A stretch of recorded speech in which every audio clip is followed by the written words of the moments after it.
မင်္ဂလာပါတမင်းကိုမိသားကြရလေ1 byte စီကြမယ်နီ3နီးပြမယ်ပထမနီးကရှင်မင်းဒီချက်ရဲ့အောက်ပိုင်းနေရာလေးအတွက်အကျိန်20 3ကြောဆော်ရမယ်ဒုတိယပြမယ်နီးကရှင်မင်းဒီရင်ပတ်ရဲ့အောက်နေရာဒီချက်ရဲ့ပေါ်ပိုင်းဒီနေရာလေးတွေအတွက်စီကြမယ်ဟာလေအဲ့ဒါလေကျိန်20 3ကြောနောက်ဆုံးနီးကဒီခါရဲ့ဒီဘေးပပတ်လေကုန်တော့စီကြမယ်နီးလေးအဲ့ဒါလေ20အကျိန်20 3ကြောအေးစေးပဲအန်းဆိုရရရင်မပြပြီမယ်နော်ကြည့်လို့မကြည့်အောင်ဒီဘေးဆောင်ပြနော်ဒီမှာကြည့်တော့ ready 1 2 3 4 5 6 7 8 9 10 1 2 3 4 5 6 7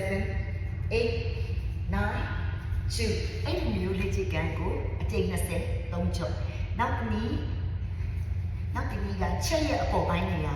စီကြဖို့အတွက်နော်ကြည့်နေရင်လည်းတူတူ1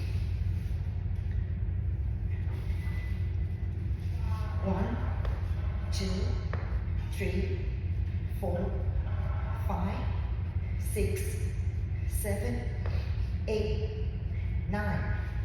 10 1 2 3 4 5 6 7 8 9 2အဲ့ဒီကြည့်ကန်လေအကျိန်20 3ကျော်နောက်ဆုံးရဒီ1 byte ပတ်ပတ်လေးအစီကြမယ်ဒီကြည့်မယ်ခြေတော့ထားရမယ်နော်